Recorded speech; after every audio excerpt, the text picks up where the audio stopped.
there's Witzer Bosmans. Under 2 minutes to start here.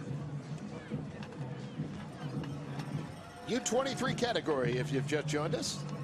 Peter Graves, Simon Burney, we're delighted to be with you on this historic day here in the United States. Van Kessel there of the Netherlands.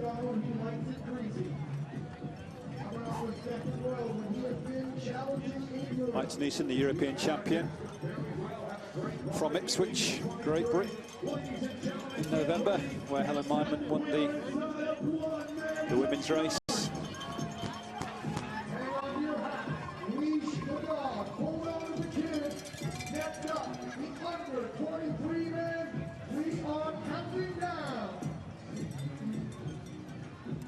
I think of all the races we've seen so far, this is going to be or of the two races we've seen, this is going to be the most open, I think. Hard to call a clear favourite like we've been able to in the last two races.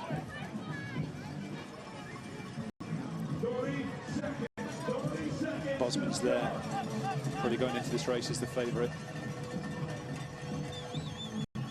And of course, we remind you that the elite men's race is still to come from Louisville, Kentucky.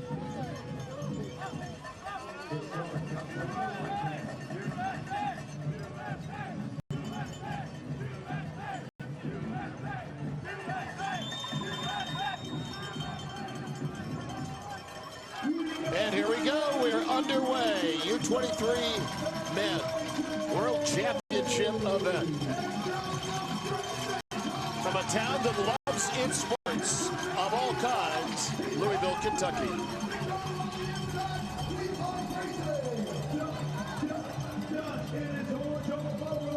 All orange off the start, 3 Dutch.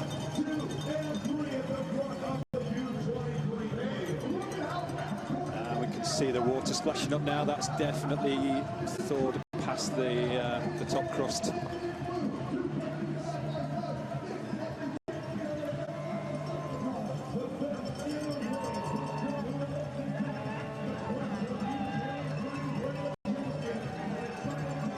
This traditionally comes down to a Dutch v Belgium battle. The US will be hoping Zach McDonald can get in the mix. Temperatures upwards of 30 degrees Fahrenheit, so it is warming. And the best in the world are here. Zach McDonald, best of 4th place in a World Cup this year. Not quite on the podium, but a couple of times in the lead group of an under-23 World Cup. That's where he needs to be for this one. Simon, I wanted to ask you, is this an event ultimately that might find its way to the Olympic Games? Where does the sport stand in that regard?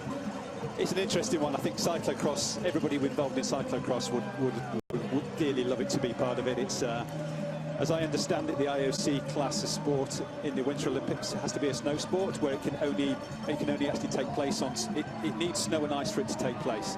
Cyclocross doesn't need snow and ice. I also understand that the IAAF, which is the Athletics Federation, are trying to get cross-country running in there. And if that happened, then that could maybe open a door as a set a precedent, open the door for cyclocross to then maybe try it. The other slight drawback for cyclocross is the number of competing nations that we see generally in the World Championship. We don't normally see more than 24. Again, you know, most snow sports don't see a huge amount, but for other cycling disciplines, you know, we see double that. So I think it's just the Olympic movement recognising that there are other winter sports that don't require snow and ice to exist, and it would make a massive difference. It would suddenly open the door to federations be able to get funding from their local IOCs, and it would change the sport a lot, as happened to mountain biking in the early 90s. So yeah, we can cross fingers and keep lobbying and trying to make that happen.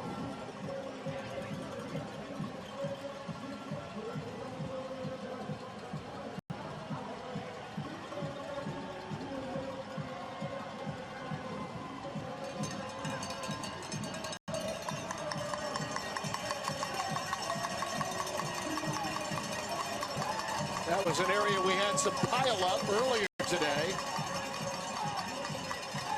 But it's very close quarters right now. And look at that. Not surprised, are you, Simon? Well, I am actually. Yeah, I was. I thought there'd be a Dutch guy or two up there, just in the mix, you know, rubbing shoulders with them, pushing them out of the way. Like Gianni Vermeersch, maybe, or that's Bosman's. 3 bucks. But you can see that. Look at this: three Dutch, 5, 6 Belgians. Before we see the next nation, which is the Czechs and the French.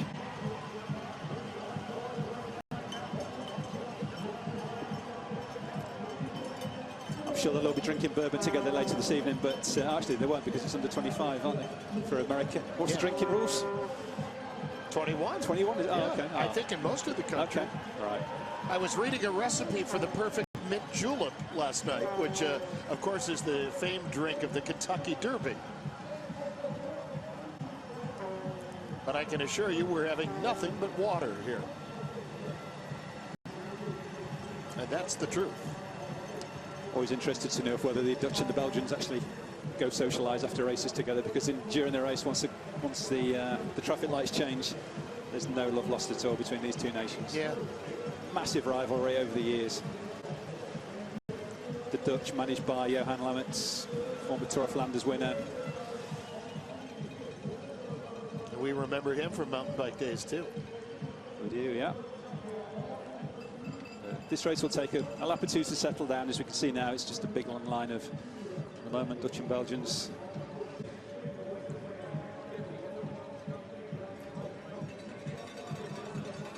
Again, a little bit like Compton, McDonald, he's missed that leading 15 or so. He's just jumping the barriers now, but that's putting him back in probably in the late 20s, I would say.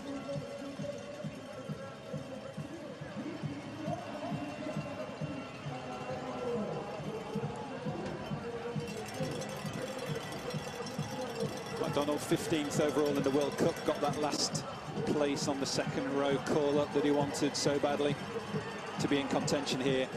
A little bit hard of him for the world ranking, not competing in Europe a lot, not so many races, but he qualified that through the World Cup system for the call-up for the under-23s. I think he was hoping for a better start than he's had.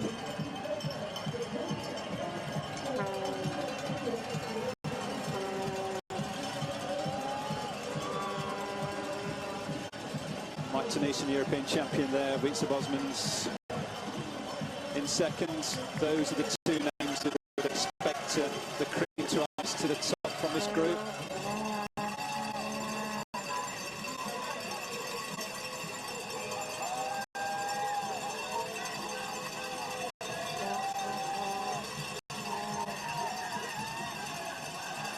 I am so impressed by the number of people that have turned out here.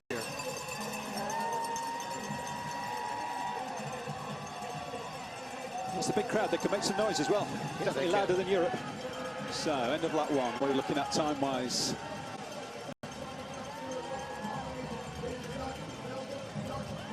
.646 for the lap.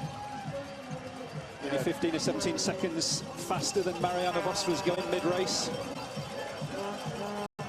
So, Bosmans, Ternisse Bosmans, Van der Poel, Van Toornout, Wout van Aert.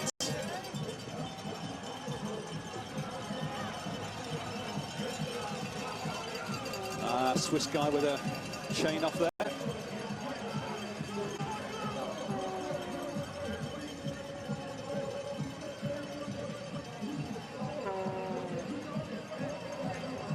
Just in the interval between the two races, I spoke to Katarina Nascher's manager about her issue at the finish of the race, and it seemed like her chain came off on the final climb.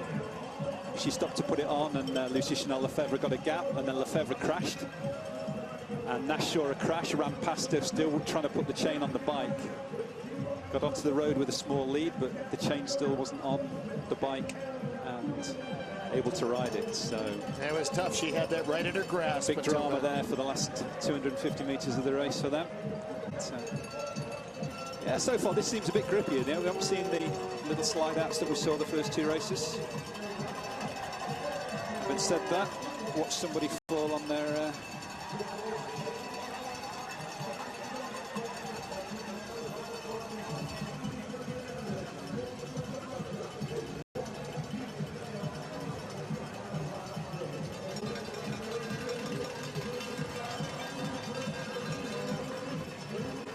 It seems that this is the level. There we go.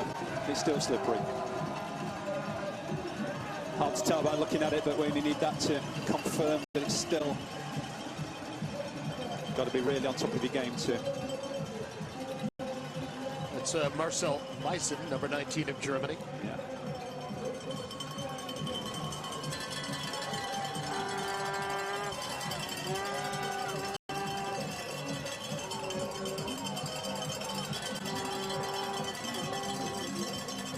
Check that. That is not Marcel. We're going to be seeing him coming up.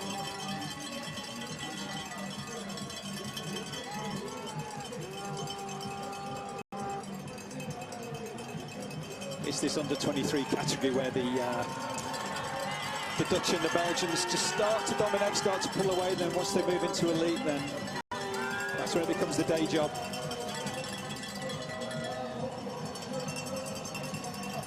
The big teams based in Belgium pick them up, both Dutch and the Belgians, during this category, out of junior into under-23.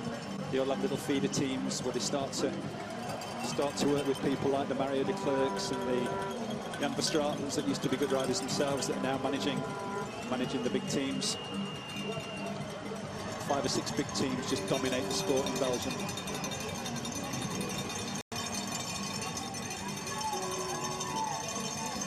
And it's hard to break into. You know, it's hard for the international riders to break into that Belgian team environment that they need sometimes to be able to live in Belgium, to ride all the big races. There's 3 major series. There's the World Cups, which again mainly Europe, well 100% Europe.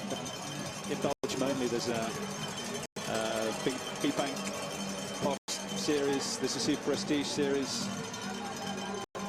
All 8 race series. There's 24 races just there, and they just race against each other week in, week out. Between 38 and 42 races in a season for these boys.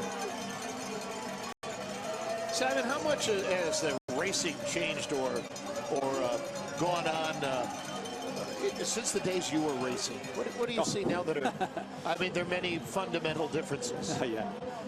The courses have changed a lot. The speed's gone up. The bikes have changed. It's still cyclocross, but it's not how it was when I was a kid trying to start out in the sport. But it's evolved for, like every cycling discipline. Even changing the routes for big classics, the monuments like the Sorrel Handers now, to make them more TV friendly, more spectator friendly. And that's just what happened with cyclocross. TV picked up on it, and the courses became more compact, more kind of suitable for group racing, make it more exciting. The evolution of all those technical things never stops. Yeah, and it's become way more tactical. I think before it was always more of who had the bigger engine would win, but now it's group racing. It's way more exciting. It's more tactical. It's better for the teams. It's better for the television. It's just moved on. And they can race. They race on their 33mm tyres now. I think when I was racing, everything was 26mm. So.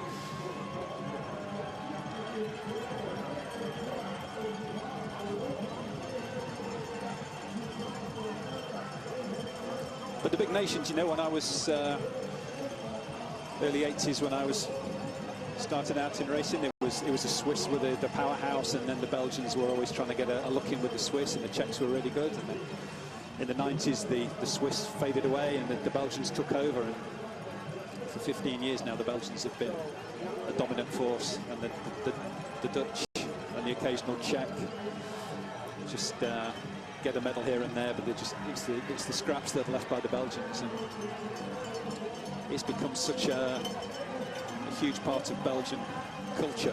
And so many cross riders came into mountain biking. I mean, we were talking about 1990, and in Durango, Tim Gould, Thomas Frischnick, for example, among many others, were cross riders. They were, because they came into a new sport, and they with great off-road ability. You know, 10, 15 years later, that's not possible. Sven Nys can't go to mountain biking and dominate how he has in cyclocross, and similarly, whoever, Ralph Naff, Jose Hermida, they can't come and just straight away win a cyclocross race. But we'll see in the race this afternoon, there's still some great mountain bike riders that are going to be a force to be reckoned with. So, end of lap 2, Bosman's got a gap. And these little groups now, this is where they'll just get onto the road and look at each other, see what the composition of the group is, if they're going to ride or not.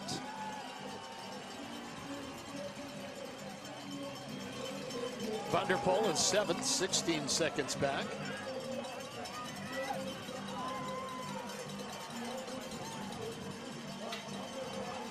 Wojciech Nippel in 10th there after 2 laps. He was had a great race in Cincinnati last week, kept up with Niels Albert for the first half of it. Nice ride from him. Talking to mountain bikers, Mickey van der Heijden in 13th. Great mountain biker.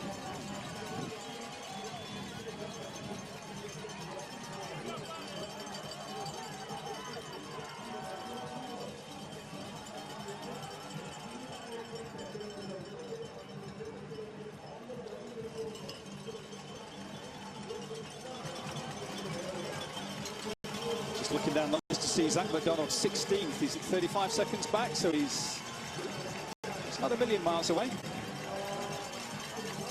20 seconds off the little group going for 6th there. Just get the feeling he would have liked to have been a bit more involved in the race in that top 10 by now. But longer race, this one, 50 minutes compared to 40 minutes for the last 2 we've seen, so there's more time, 5 more laps yet. Plenty can happen.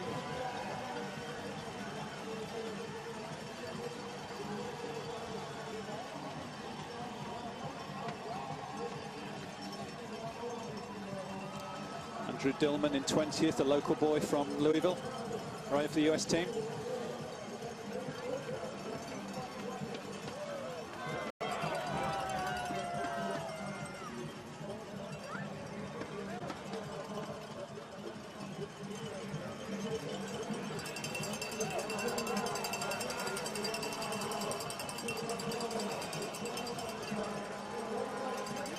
Bosmans continues to lead in this race,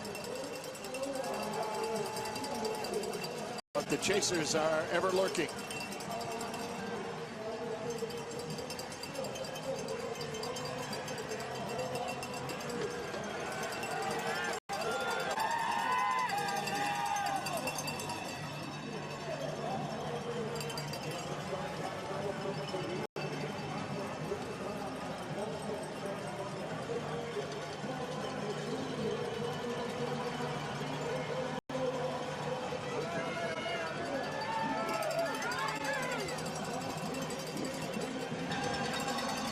Some of our Bosmans here, teammates of Niels Albert, one of the favourites for the elite race later, the current world champion.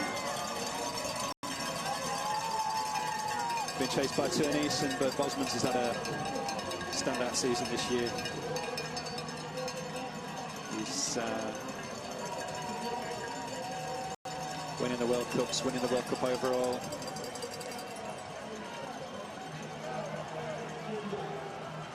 Second in the World Championship last year.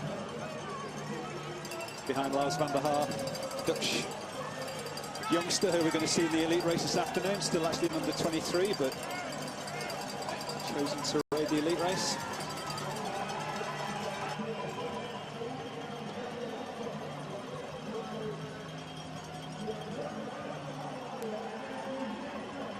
Bosman's finished 2nd at the Cincinnati Kings International event a week ago. He did. So he's been in the US for 10 or 12 days. They flew on the Tuesday after Hugo Heide, straight into Louisville. 3 or 4 days to get over the travel, and went to Cincinnati. Slightly different course conditions to what we're seeing today. It was a very, very cold day. -10, -12, really bad wind chill. Hard ground. In a park circuit.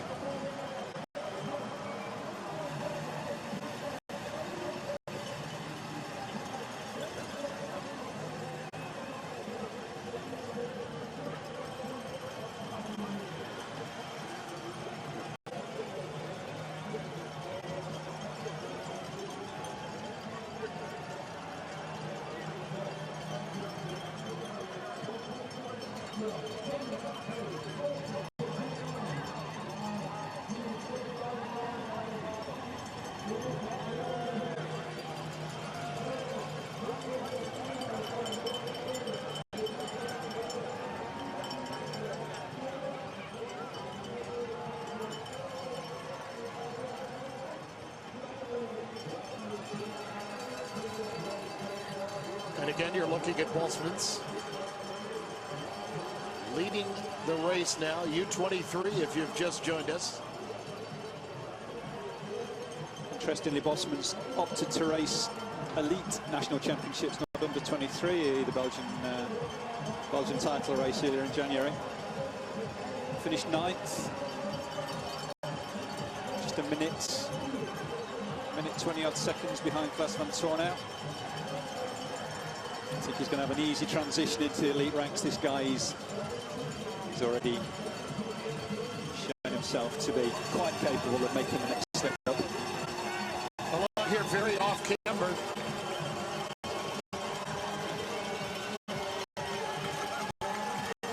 Van Aert is second, and looks like Mike Tennyson then. Mike Tennyson's in 6th there, so that's his teammate. Could have been Van der Poel.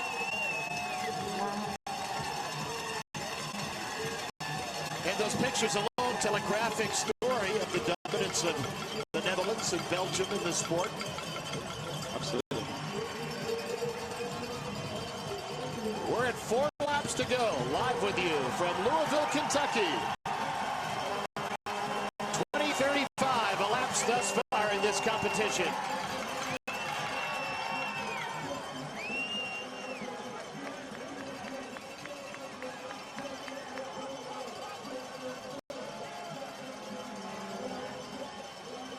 Van Aert is about 11 seconds off the pace in 3rd. Timing icing is the second Dutch rider there.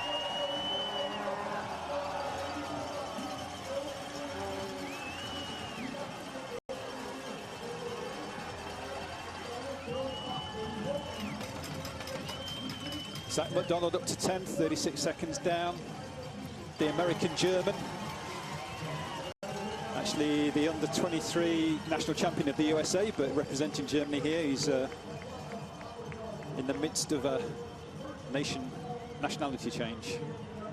So could race, he's a US citizen, can race the US national championships, but still has to, this year, has to represent Germany World Championships.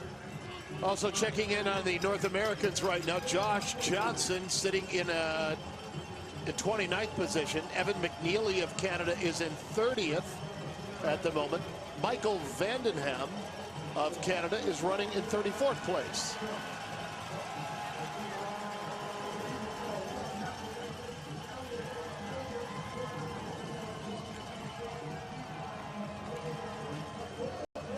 But as has been said throughout the day, the atmosphere here is truly electric.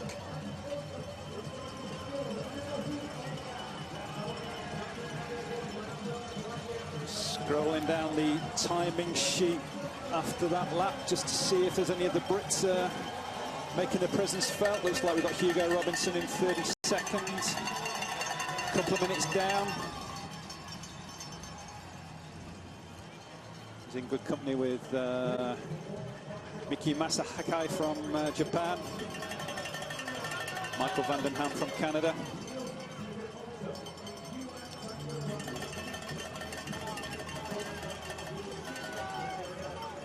Also checking in Skylar Trujillo of the U.S. in 36th place. Andrew Lesperance of Canada running in 38th place. Connor O'Brien of Canada running in 41st at the moment. Steve James, Great Britain, just in the middle of that Canadian sandwich. So, back to the front. Weitzer Bosmans, World Cup winner. Not really getting a big gap on timing icing there.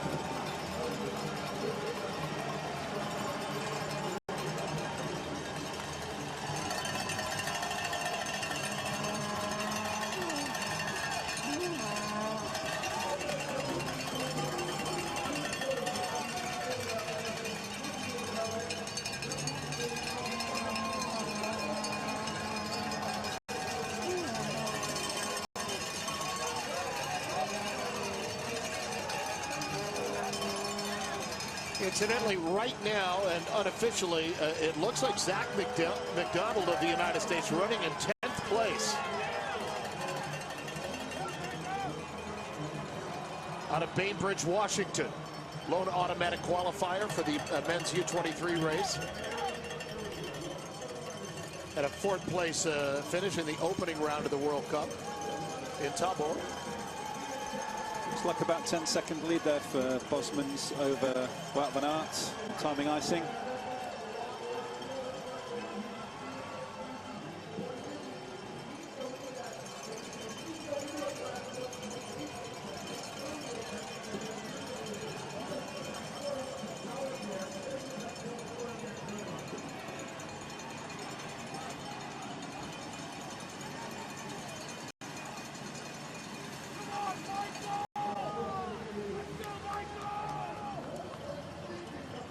Still no bike change for Bosmans.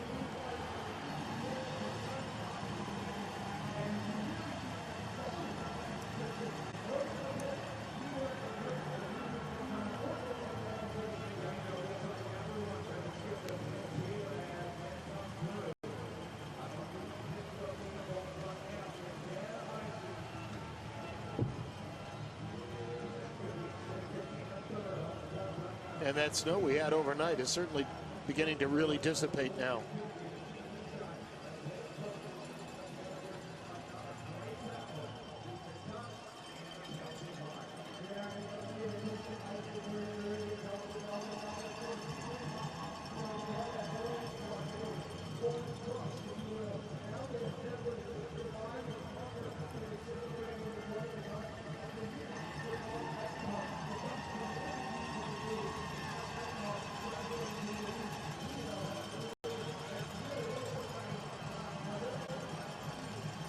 Famous blue Lembeek umbrella in the background there. Spectators, that umbrella's been at every World Championship since 1986. Not that same umbrella. They've had a couple of variations on it. Yeah, mine never lasts that long. I think in Belgium they only last a winter.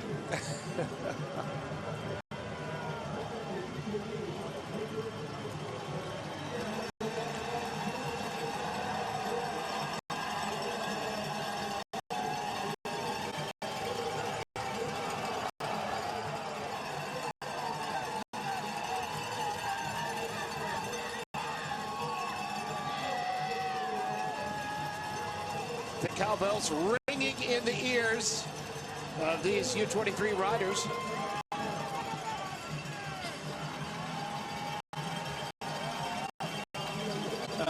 Van Aert. Sorry, Bosmans. I'm sorry. Bosmans' little slide off there, but we'll see what he's done to his lead as he crosses the line with 3 to go. Wout van Aert has just been distanced a little bit again by icing.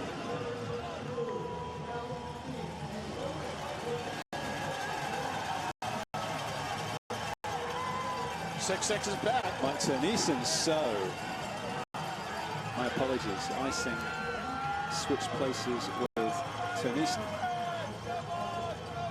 while I was talking about Lembeek umbrellas.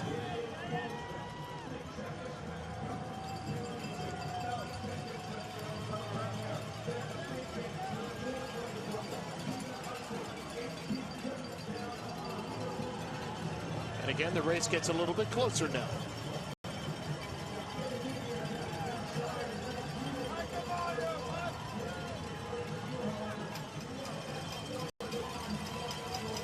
Not only the bike handling skills, but the fitness of the riders is so very, very impressive.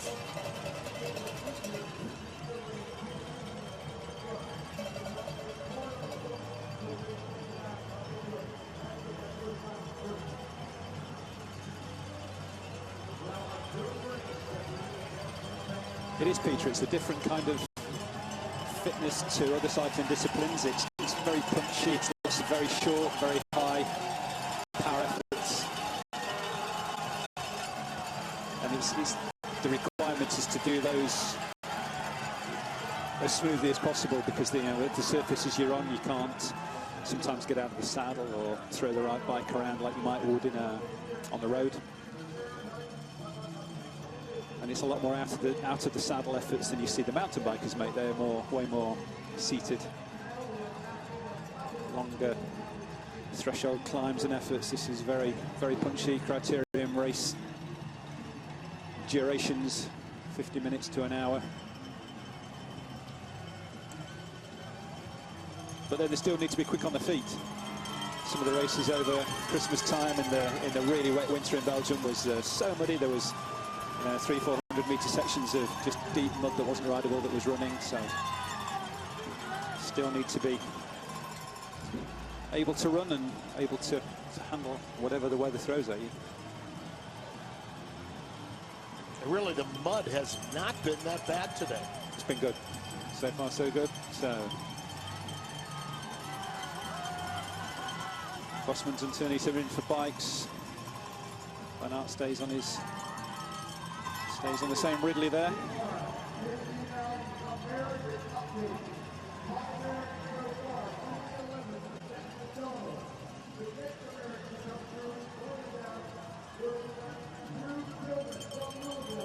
Zach McDonald from the United States running in 11th place right now, about 49 seconds back.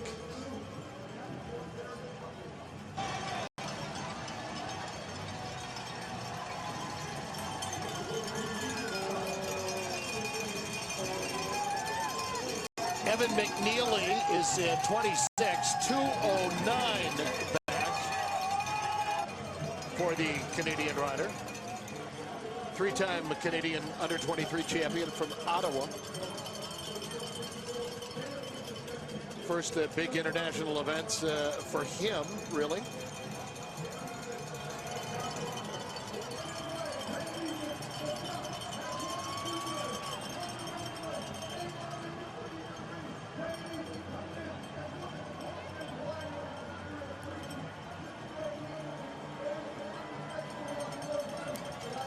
Podium places at the moment, just slightly getting some clear ground between them and the chasing group of 4 or 5 here.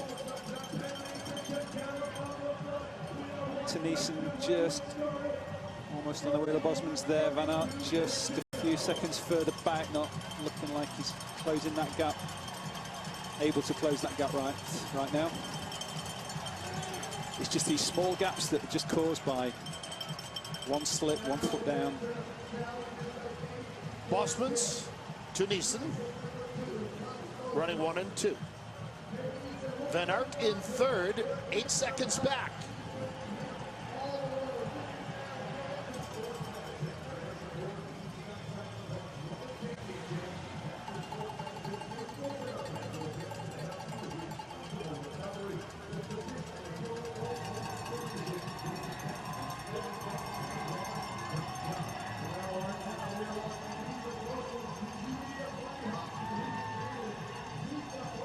Able to ride that easily.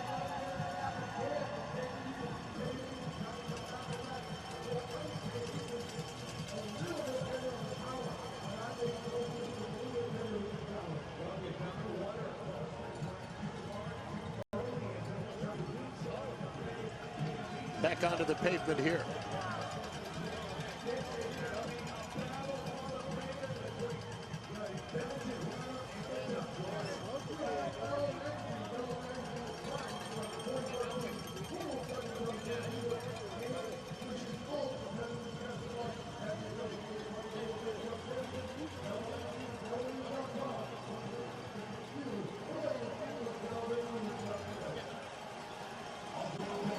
Everybody grabbing that post and swing him around, Simon. That's slippery.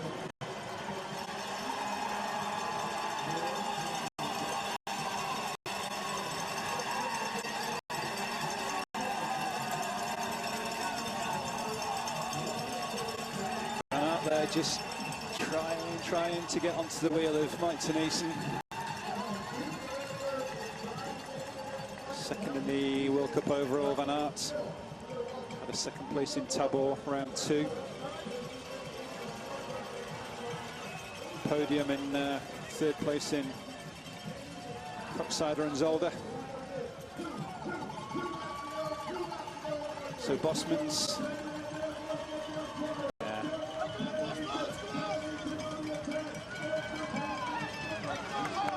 Bosmans was happy then to sit on the front and try and let Van Aert get back up, but Mike Tenisa wasn't going to let that happen. Accelerated along the road through the finish line. Van Aert still dangling. Penultimate lap to go here. 34.54 into the race. U23s battling for gold.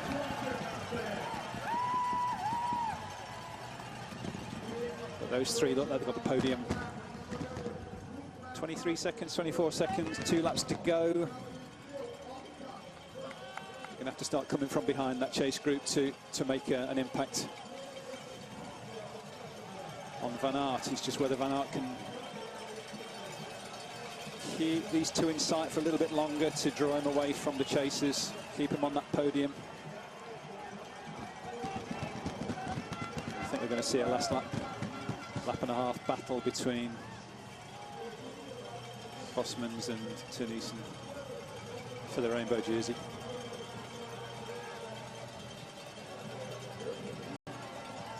Netherlands, Belgium.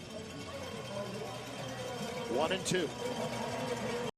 And they're right together and pushing each other.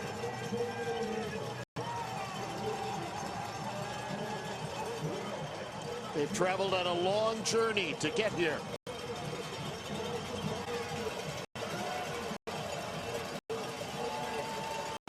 Belgium running in fact 2 and 3 at the moment.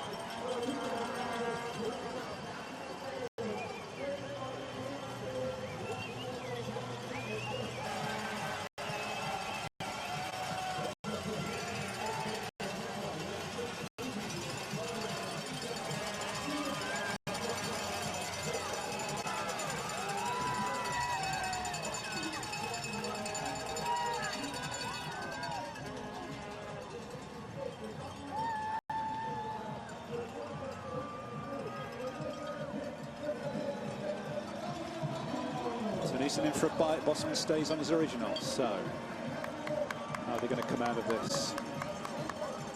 Might just give Van Aert a little bit more of a springboard to get back to the front. No, going back out the pit lane, straight back onto the Wheeler Bosmans. No time lost at all.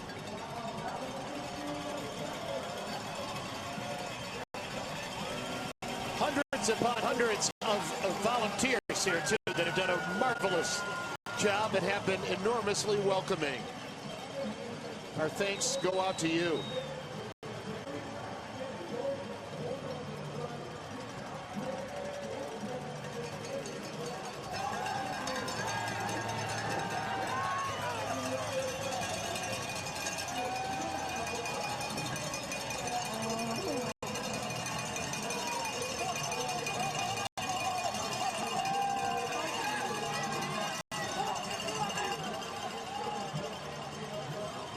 Back to the battle at the front.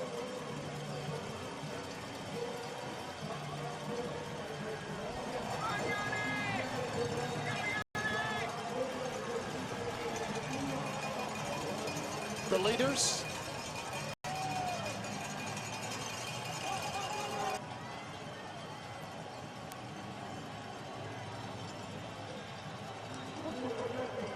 Got a feel for Van Aert there. Just feels like he's on the limit, just can't quite close that 2-3 second gap. Just needs to hang in there as long as he can, make sure of that podium place.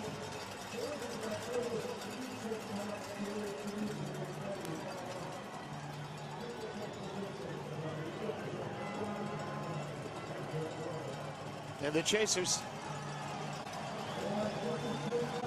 Yeah, I think this is just confirming that the form book from the year. Third race of the day, and the race favourites where they should be out front.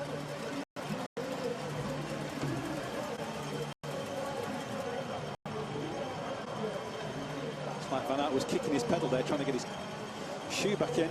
Probably in the mud and snow, build up.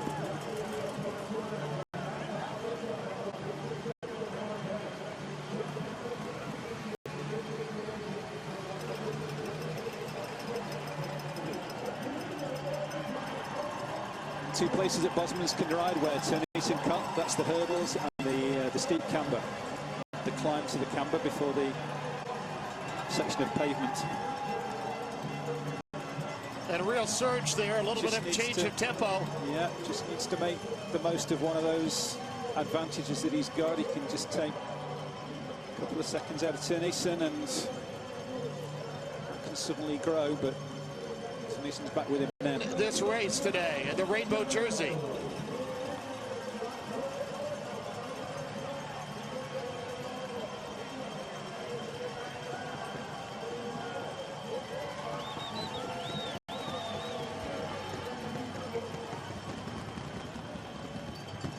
And don't forget, everybody, we'll conclude a very exciting and historic day of racing coming up with the elite men still to come live from Louisville.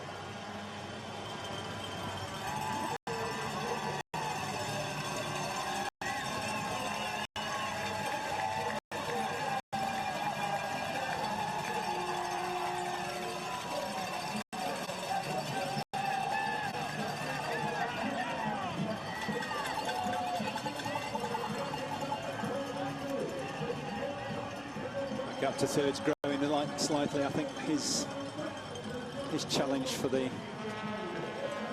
win here is gone, Van Aert. Unless Bosmans can just soft pedal down the road and see if he can get him back on. But once again, Turnison's not going to let that happen. He just wants one Belgian to contend with. Doesn't want to go into the last lap with two of them. And we're on the bell lap now.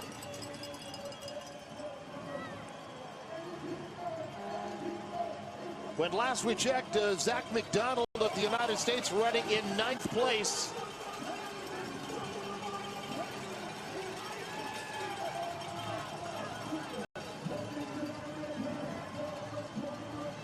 Turnison keeping the effort going off the road, and he's got a couple of seconds.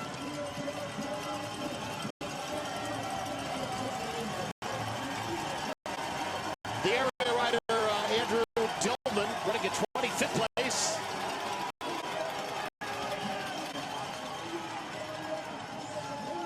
So it's going to be 3 from 3 for the Dutch. Can Bosmans get him back?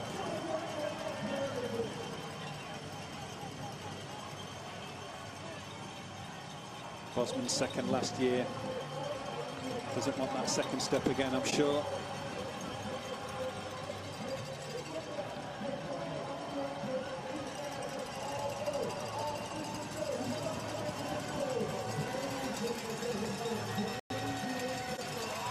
And he's really pushing down.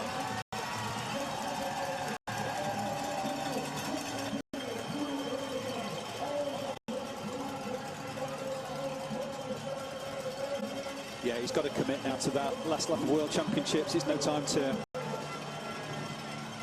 decide what you're going to do. You just got to commit yourself. And it looks like another second or so.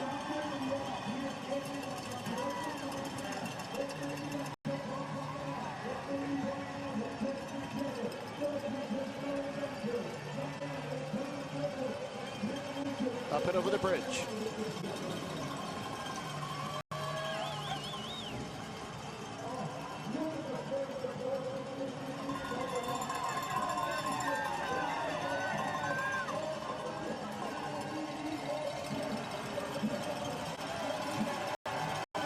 Turnison trying to open it up a bit once again with some pretty punchy riding.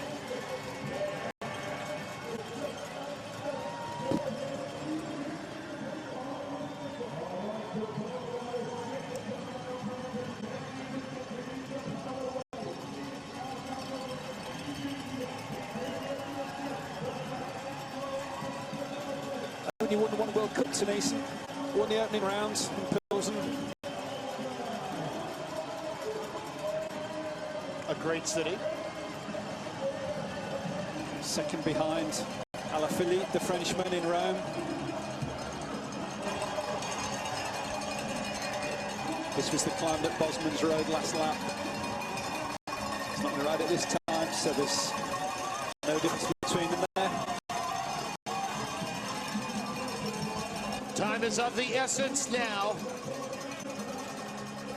as we grow closer to the final moments of this race. The split time showing 9 seconds back to Bosman's, 16 seconds back to Wout van Aert. If that's correct, 9 seconds.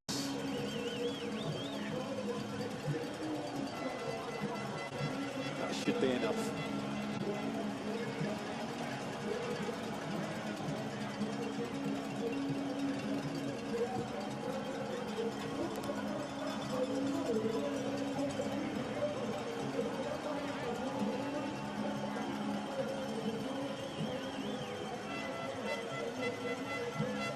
Big gap back to fourth, no problem for these three podium guys now. 42 seconds, time in icing.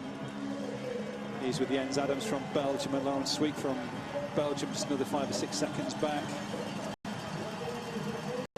So Terneuzen just got to stay upright. It'll be a third rainbow jersey, no bike for the last pit change, so he's going to finish on that one. Third rainbow jersey for the Netherlands, Peter.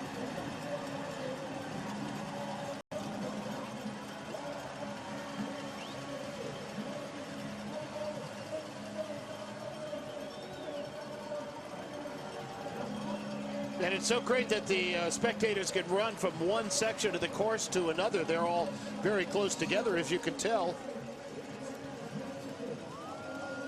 And a big crowd waiting to welcome our champion. A couple of seconds back there from Bosman riding the hurdles, but I don't think it's going to be enough to get him back on terms to contest the finish with Terneuzen.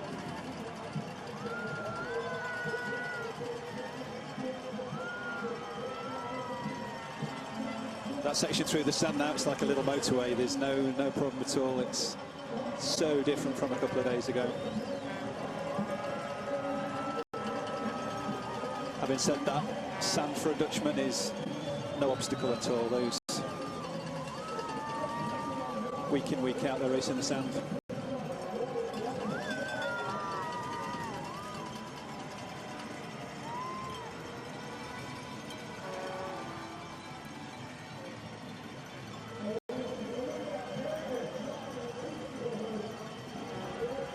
Trying to protect that lead. Easy does it. He's out of sight now, which is the good to be.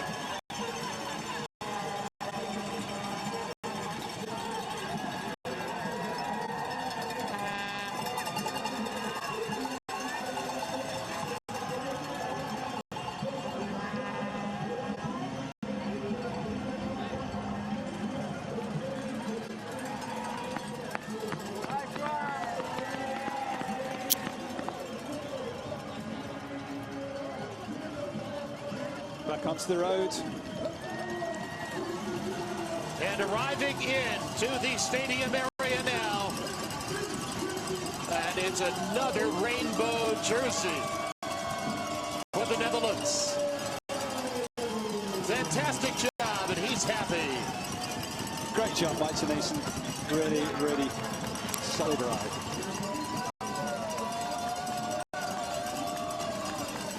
Sebastian's Belgium in second. Put up a good fight. He certainly did. Well, then I think he can be happy with that. It's a great ride. He was hanging for lap after lap there. Van Aert in third place for Belgium. Time and icing in fourth. And these young riders have given their all.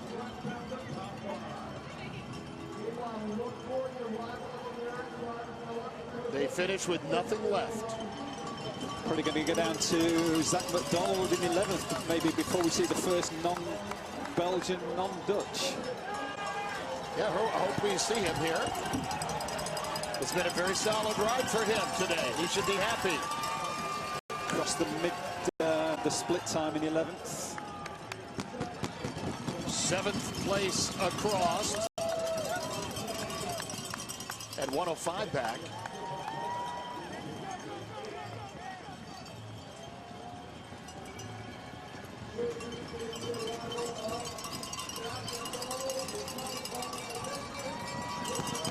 Eighth and ninth are across. McDonald in 11th.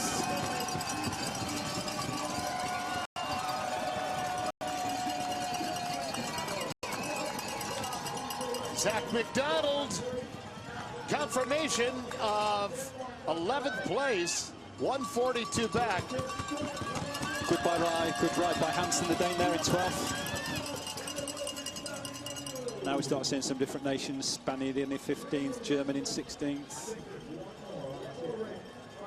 But Peter, top 10, either a Dutch or a Belgian. Yes, indeed. That's the strength of those two nations in this sport. It is, in fact, the extraordinary story of dominance and historical dominance.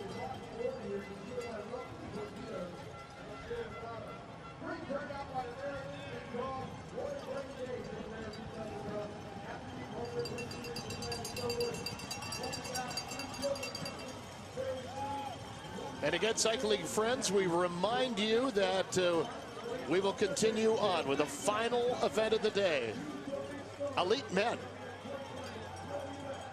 There's another look at our winner now. Mike Tunisen.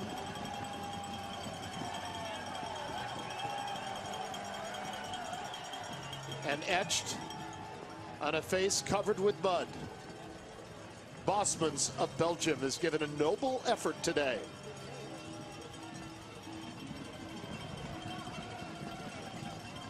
And Simon, I think when these championships are viewed, they're going to be viewed as really very successful here in the States.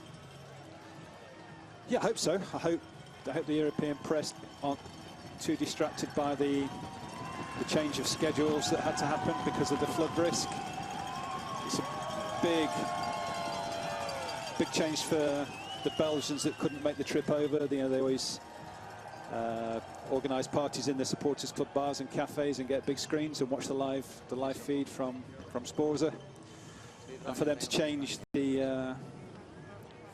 their schedule, it might be quite difficult, but hopefully the riders take a good message back that it's been a good championships and a worthy course. And all right, a good performance for Andrew Dillman. And we are going to go to our interview with the winner. Mike Teunissen, that's 3 out of 3 for Holland. Amazing. Despite a crash, world champion. Yeah, after the first half of the race, I didn't give myself too much chances. Beach was very strong in the beginning. But then suddenly I saw him right in front of me and I thought maybe I could catch him. And then the last 2 laps I just took the first place and tried to ride away from him, and the final lap it finally worked out. So I didn't have to wait for the barriers because I knew he would jump them, but I had enough advantage right at that point, so then I knew I became a champion. Wat maakte het verschil met topfavoriet Wietse Bosmans? Ja, ik weet niet, tot halfweg was hij echt wel de sterkste, maar ik weet niet, hij maakte een foutje en ik denk dat hij daarmee mentaal misschien wat knakte, vooral toen ik terugkwam. En toen zei coach Richard Groendaal ook al van ja, zou er maar gewoon onder druk blijven aanvallen. En de eerste keer mislukte dat, maar in de laatste ronde kon ik toch wegrijden. One more question in English. Can Lars van der Haar in a couple of hours make the Grand Slam? 4 in a row for Holland. Well, that would be awesome. I think I give him a good chance. With the mud it's slightly harder for him, but I think he's very motivated and a great talented guy, so I think he make a great chance. Congratulations. Thank you.